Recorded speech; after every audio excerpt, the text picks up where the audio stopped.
Thank you to all our friends and colleagues in the press. It's a shame we're not all gathered in the Walter Reed as we usually are, but it's nice to have you all with us all the same. Happy opening day of the 58th New York Film Festival.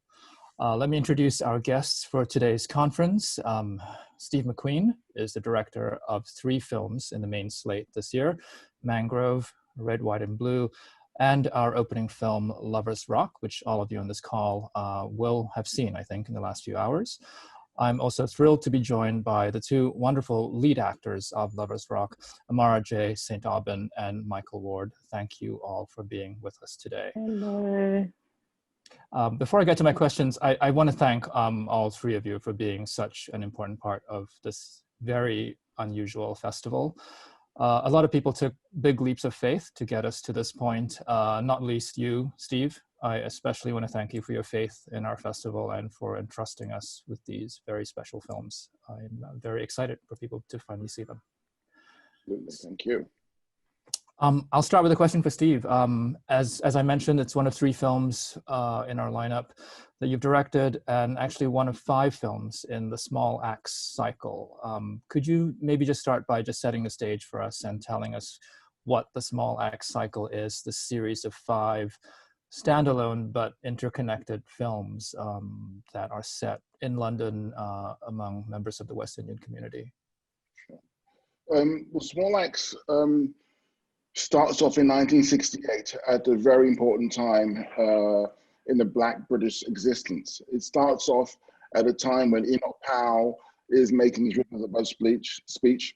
In the same year, a man called Frank Critchlow is making this cafe. He's making the foundations of the Mangrove. So somehow I wanted to start it from there, this journey from late 60s to the mid 80s. And it wasn't a Windrush story as such, because there's this thing going on, people saying Windrush. No, this was a story where people already established. They had a foothold in the environment. And this man was making his business. He was establishing himself with this cafe. And how this cafe, this hole in the wall, becomes this sort of, how can I say, of the front line to a court case which goes all the way to the highest court in the land, the Old Bailey. So we start from there, starts from Mangrove, and then we go to Red, White, and Blue and Lovers Rock, Alex Wheatle, which is one of the films, all the way to, there's one more in it, because I'm still finishing them now, actually, I'm still mixing them, finishing now, but it's about this journey of our existence as Black British people. And I want to tell these stories which made us who we are today, stories which have been swept underneath the carpet, and for me, visualized.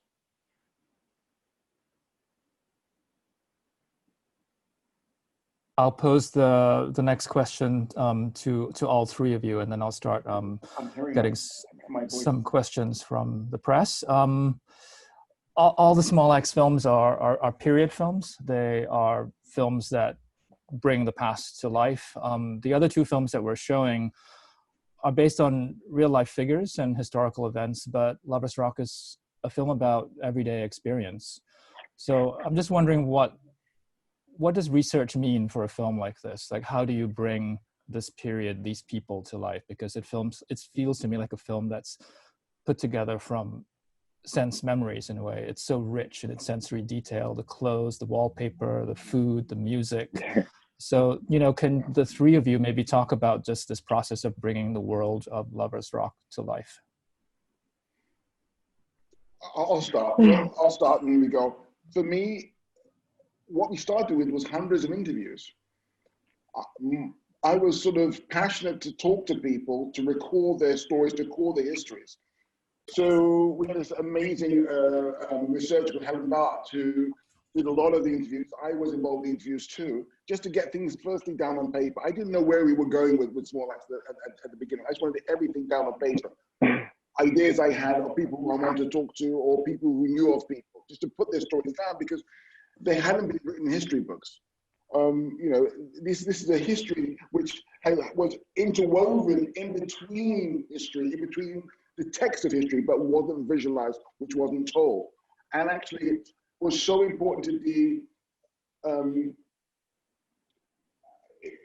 the creating of the UK. You know, things happen with the Western community, which are the foundations of what we are experiencing now as United Kingdom. So it was very important for me to sort of look at that and research that. So it was, unfortunately, it was years of research, which wasn't as long as that, but it was one of those situations. And also my own personal stories, of course. Yeah, and touching on that, definitely in terms of doing research for my character, a lot of it was speaking with my mum.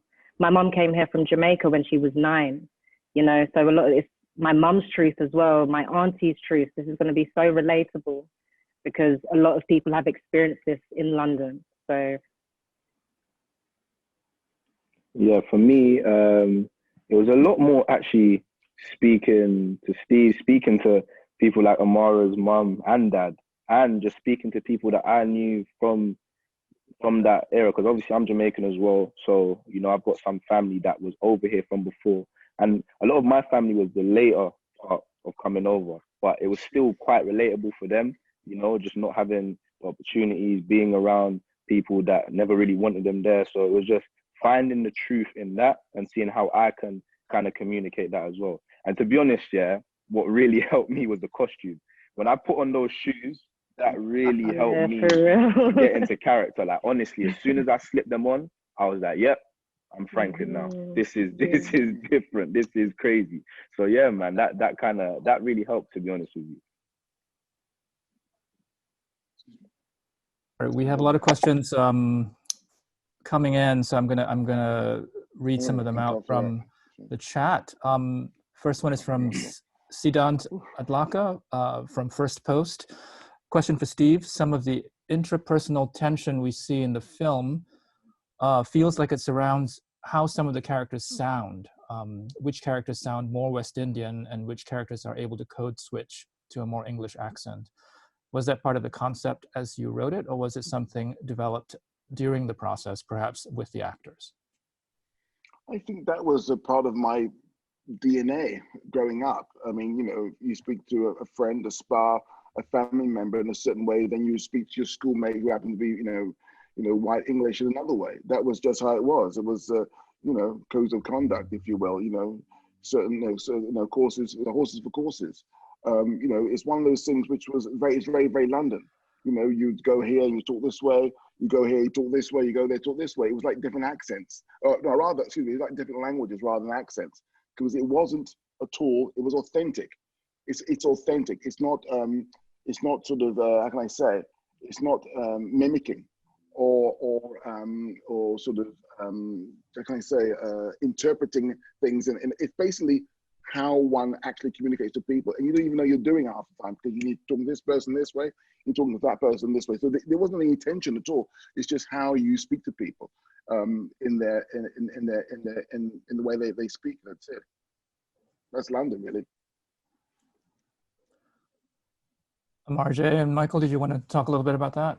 I mean, for me, it was something that like I was kind of familiar with it. You get what I'm trying to say, but I didn't know that it could be transitioned so well. Like, but when I did think about it, it's something that I do all the time. When I'm chatting to like my family back in Jamaica, I'll talk proper Jamaican, like, and then when I'm talking to my friends like how I'm talking to you now, I'm from London, so it's seamless. You know what I'm trying to say? And how Steve described it, like it's speaking like another language. So if someone's speaking Spanish, and they're speaking in English, it's the same thing.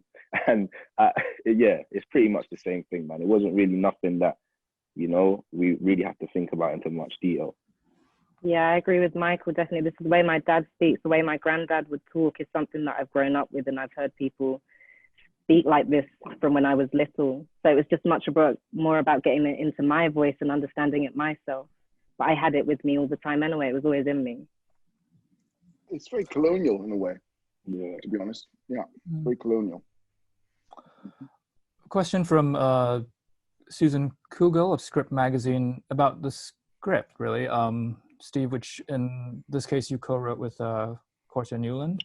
Yes, the the film contains minimal dialogue. Every word is meaningful. We see the characters' attitudes through their physical interactions.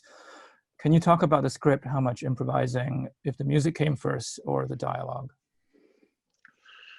It was more moods. It was, I mean, again, this is based on my aunt and her, you know, she wasn't allowed to go to blues parties, but, you know, my uncle would leave the back door open in the garden for her to sort of sneak out on Saturday night and, you know, go to the blues and end up at home on Sunday morning before she had to go to church. So I knew that that was the journey. I knew that I wanted that to be the journey. And somehow it had to be, it's you know, it's one of those things where dialogue, it's kind of go, it can bring you somewhere, but it's more about the mood. For me, it was all about my senses. It's always about my smell, my taste, and my hearing. This was the most important elements of what I wanted to convey within this piece. Moods, flavors, smells. And I think often as humans, we pick up on things so well, so quickly. In this case with Lovers Rock. And for me, it's a party which is very, very unique, but it could be it's very, very universal. And I just wanted it to have that kind of universal feel in a way. So the language was a means to an end rather. And it was all about the mood. How you write that is very, it's all about, let's see what happens. Let's see what, because I trust, you know, I trust film, I trust art, I trust it. And hopefully we can make an atmosphere which allows things to happen. And that's exactly what happened. I mean, I didn't know, you know, you go in with a script and, you know, at the same time, it's just, for me, it's a map. It doesn't have to, that doesn't have to be the destination, but it allows you to sort of just to start the camera rolling, and the producer's okay, because they think they got something on paper they can make a film with, but you're not even going in that direction. But, you know, it's license to go shoot a bloody picture, really, the script. That's all. There are actually a lot of questions about this, about the party. And I think for us, you know, in the absence of having an opening party this year, I think it's appropriate that we have a film that is itself the party.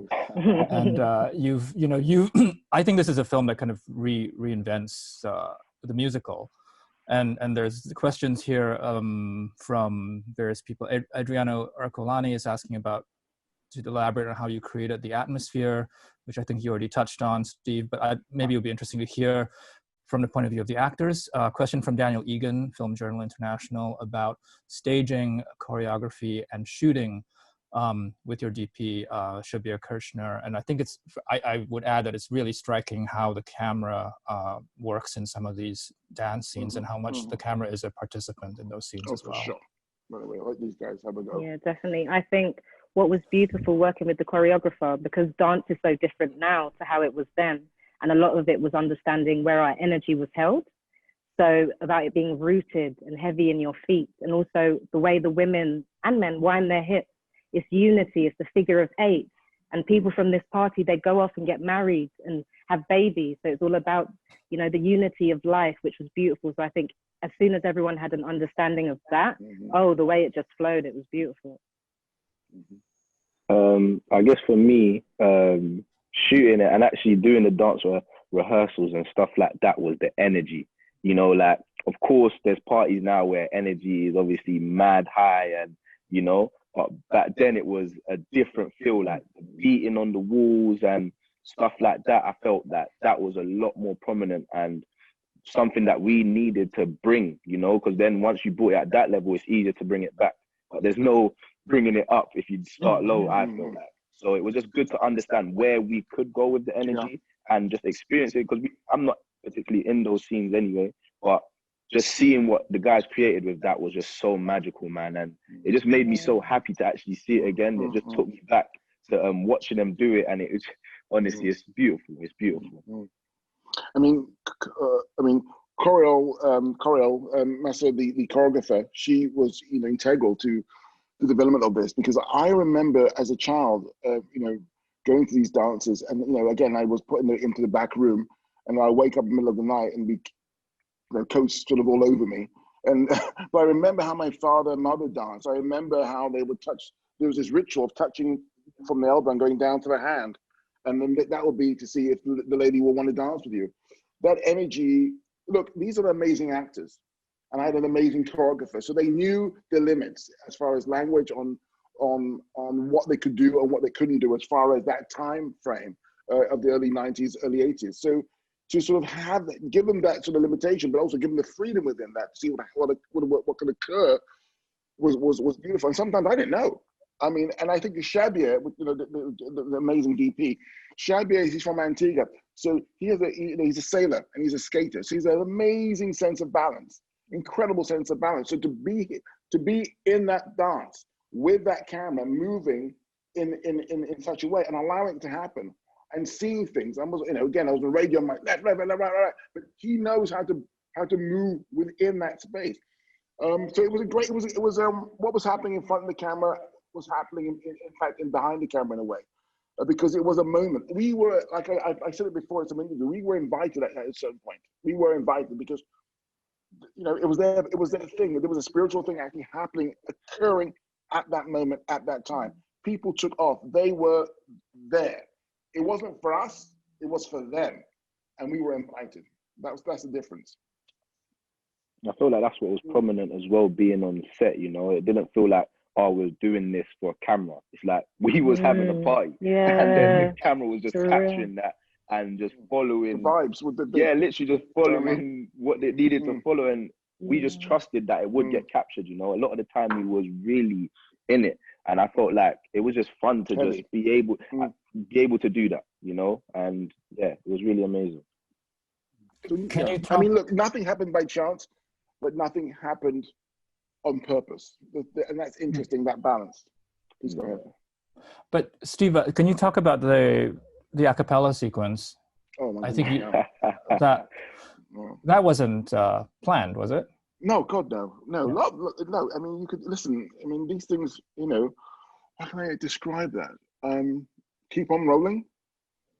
You know, again, so as far as I'm concerned, a filmmaker and artist, what your job is, what my job is to create the environment where people feel safe, to create the environment where people feel that they could go for it. They can actually express themselves in a certain way and not be fearful. So that's the environment. But also, I think, you know, what's so important about this, that the Black people were seeing Black people, you know, Black women were seeing Black women, Black men were seeing Black men at the same, in this one room, and they were feeling it. And they, you know, they saw Black director, they saw Black DP. So, and also the fact that these are very disciplined actors. You know, these aren't these people just sort of, they come in and start. So they knew the limits as far as, you know, their sort of rituals they had to possess from 1979, 1978, 1980, and their choreography. They were very, very disciplined.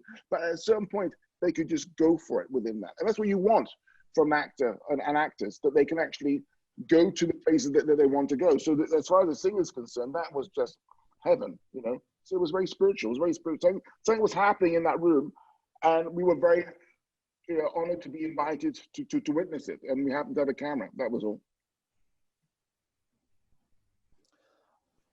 You've said spiritual a few times now. We have a question about that for Steve and Amarah-Jae. Jeremy Fassler from Columbia Journalism School. Much of the film seems to be about making something mundane into something holy. The dance sequences take on a kind of religious aspect, and there's also the character, Martha's implied religiosity to go with that. Did this inform your approach to the material? I don't know about mundane. Dancing for me is never mundane. I don't know, maybe for him it's mundane. I don't know about that, but you know, it's always spiritual dancing. I'm using my body. I mean, I don't know. We come from a different part of town, obviously. I don't know what you guys think. Yeah, and also with Coral, sometimes she'd say, when the music takes you and you hold it there and you feel it, because it's sometimes, I know when I've been to church and you see people where they have a moment when they really feel it, you know, it's almost that sort of thing where it just takes over your body. And Coral was really, the choreographer was really trying to get that in there, and it really worked. It was happening. People were actually feeling it, you know. I mean, one could talk about Grease. One could talk about Saturday Night Fever. One could talk about, you know, Gene Kelly, Fred Astaire, whatever. You could talk about all these kind of musicals. But I think somehow, for me, and also all the classics in the 40s and 50s, it's just one of those things where one had to. I didn't have control over it to some extent, but my control was that I wanted it. Sometimes things could be a magnet. and things attach themselves to you. And I didn't know how to do it exactly, other than the fact of I have a feeling, I have a possibility, and allowing these people, allowing these characters, these beautiful Black people, to be involved, be in a room together, doing what they needed and had to do. And at the end, we had the freedom, the dub, when the dub came in, and then that was it. That was church. That was church. To switch tack a bit, there are quite a few questions about film versus TV. Eric Cohn of IndieWire, is asking if you can untangle the film TV question, since you've characterized these as discrete films, but they'll be released on Amazon as a single package in the US. Question also from Stephen Schaefer of the Boston Herald for Steve, if there's less stress and expectation doing a 5-part series rather than a feature film. I think you characterize these as 5 feature films that are part of a. There's definitely not less stress, that's for sure, when you're doing 5 feature films. But at the same time, the TV cinema thing. Listen, in a perfect world, I would love people to see these films in the cinema, absolutely. But it is what we're living in these times, and TV and how people sort of have their very amazing equipment in the house, and therefore they can sort of view them in an interesting way, or in a high quality way is great. But there's nothing for me that can beat being in the cinema and viewing films with a community of people. Nothing can beat it. And like this particular film, Mangrove, it's kind of like you vibe off each other. You see people. So I love the idea of it being people seeing it in the cinema, but we're living in these times. I don't know what you guys think. I mean, you're the young people. I mean, I grew up in cinema. So what do you think? I mean, what's your feelings about it? I'm a bit of, I think it's beautiful because I'm a bit of both. I used to go every weekend with my parents to get a DVD to watch at home. But also I used to be obsessed with going to cinema at least every couple of weeks as well. There's something about feeling the bass in your feet and really feeling it that I really, really love. So that is sad. But it's beautiful that what's beautiful is because it's going to be Amazon US as well, there's so many different avenues as well, which is good. And BBC. And BBC. BBC. Yeah, for me, obviously the cinematic experience is unmatched, and it's always just going to be like that.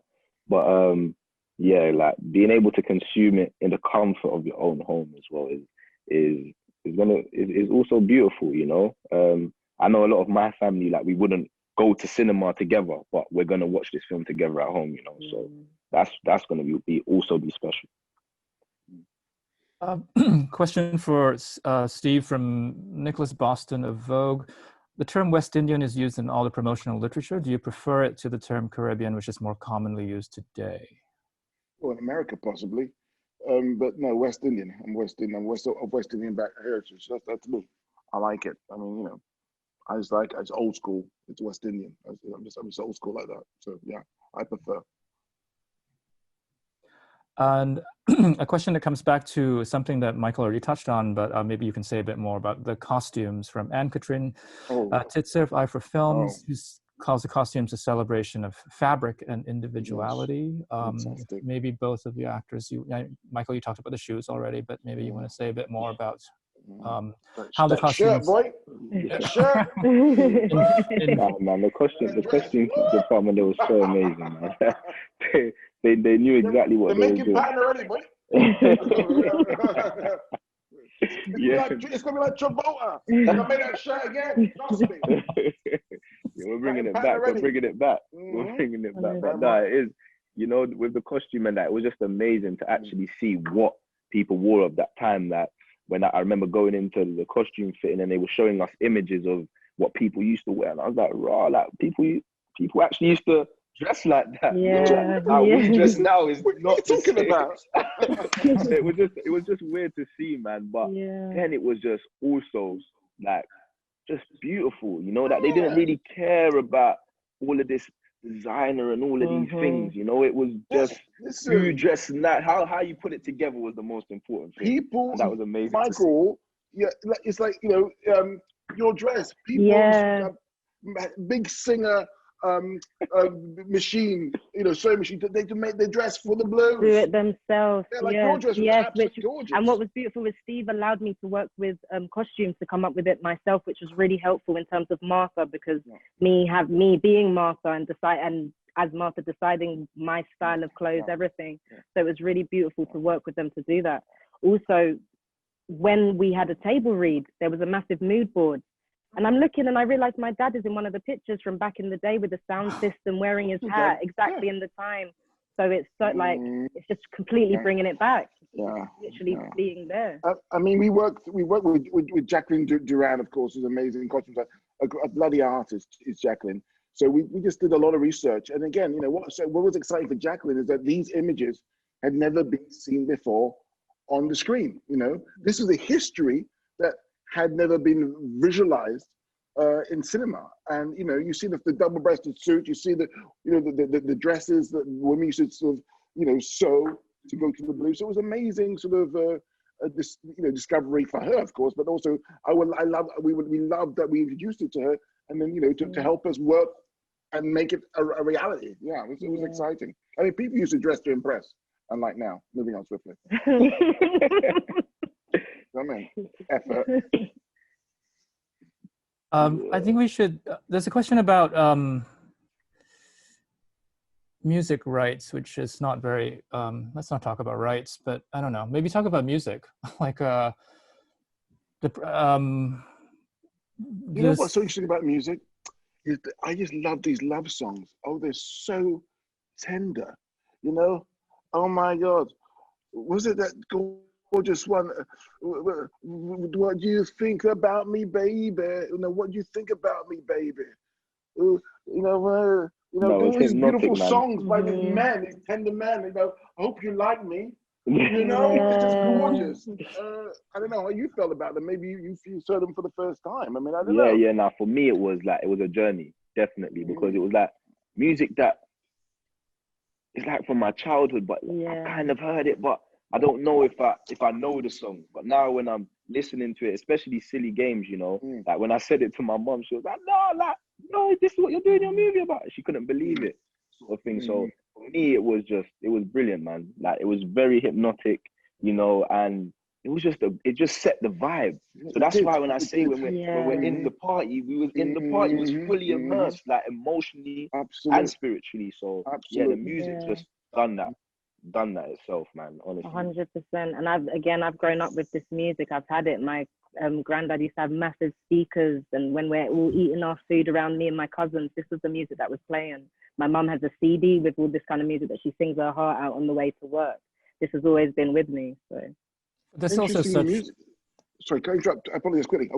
Interesting, the music is so vulnerable about will you love me? Why are you playing silly games? And it's very vulnerable love songs. It's on the edge. Will it happen? Will it not happen? It's gorgeous. So that tension is there already. Yeah. Sorry, Dennis. Sorry. No, I was just going to say that there's such a range of music in the film as well. I mean, and you can see like how how different characters respond to different songs as they come on. With like the more tender ballads, and then you have like the Kunta Kinte at the end too. Yeah. And Kung Fu Fight. And don't forget Blondie. Yeah. Blondie, you got Blondie in there. That's a gorgeous. Again, Blondie. Kunta Kinte. What can I tell you? I mean, I heard that track and I was like, it was almost like a dog whistle going off. That's what that track was. It was like the dog whistle going off. I was like, what? It was like, what? Dog whistle going off. What? I was ready. I don't know. Yes. I don't know. Liberation. When I think about it now, ready to jump, ready to make moves. Serious. Ready to sort of, it was like a dog whistle going off. I know how you felt, but unfortunately, we was gone, let me tell you, it was like the dog whistle going off. And that's what was brilliant to see, man. Like, that's what we never got to witness that scene, So when I was seeing people taking off their shirt, bouncing on the floor, it was crazy. And I know, like, to continue that energy, like if you're just filming a scene, it's very hard. But when you're fully immersed, you're not even thinking about your energy. They were camera. I remember going into the red carpet and I just felt the heat just hit me. I was like, wow, you lot have been working in there. Absolutely, that was powerful. Yeah. Powerful. It's powerful just seeing everyone come together like that. As Michael was talking about the taking off the clothes, just being so in the moment and feeling it and just being at a party, that energy. I was sad. Yeah. It was the image of freedom that I'm grateful that we I don't know, it was just something else. It was something else. I mean, again, it's undescribable. Obviously, you see the images of it, but it just was just crazy. Yeah, church. I'd like to say church. We unfortunately have time for only one final question. We can't do 10 minutes more. Why not? We ain't got nowhere to go. I'm gonna go back, but come on, people, the journalists, they're there waiting, innit? Come on, help them out. Okay. All right. Well, maybe we'll squeeze more than one. COVID-19, baby. Let's just do this. Let's try. Okay. I thought you had a film to finish, but okay. Well, you know, I've got, you know what I mean? I've got freedom. Sorry. Someone's actually calling me. I've got to go. No, joking. Let's go. Okay. This one is from Patrick. The vibes now. Patrick Ryan of USA. Patrick Ryan of USA Today says, Steve, you last played this festival 7 years ago. Wow, with 12 years a slave. How does it feel to be returning under such vastly different circumstances? And as a filmmaker, are there any upsides or downsides to so many festivals going virtual this year? I should note that this film was also a selection of the Cannes Film Festival, which did not take place, but it was one of the official selections. Yeah, Michael's really pissed because he wanted to wear that crisp shirt. I'm sure you on the red carpet. Well, never mind. Well, next time. I'm super annoyed, man. But you know, I'm glad that it can actually still happen. You know, like virtually, this is still something that's amazing for me personally. But yeah, I would have loved to have been in New York right now. You know, and I would have loved to have gone to Cannes. I've never even been to the south of France like that. But it is what it is. You know, I'll have my time again, hopefully. You know. And what's beautiful is the film's still going down in history with Cannes. So we're still, our name, Lovers Rock and the other two films are with that as well. So that's the plus side to it. Listen, I just think it's amazing what Eugene and Dennis has done in this time to sort of create this festival in very difficult circumstances. So I'm just extremely humbled that we can participate in actually presenting our film during this time. And, you know, having some sort of an idea of a celebration with Lovers Rock as a debut picture. And I think, what New York has given me has always been, it's been a city that's always been generous to me. So I'm just grateful that I could participate with this festival, New York Film Festival, 58th New York Film Festival in this way. And it's monumental what they're doing.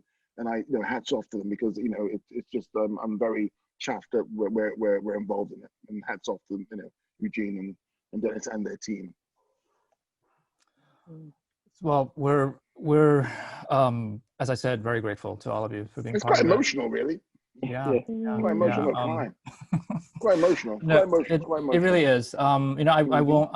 I haven't seen a film on a big screen in 6 months. I haven't seen a film with people in 6 months. So tonight will be the first time, and I think that it's going to be, this film is really special. So we'll send you videos. So yeah. Is there more questions or on that? Because I'm gonna cry. I think that will be it. But I do. Oh, actually, you know what? Sorry, there's one more. Let's just take this last one. I think it's an important question. It's from Akemi Nakamura to Steve. Steve, you dedicated these films to George Floyd. Can you say a little bit more about how you see this film connected to what's going on?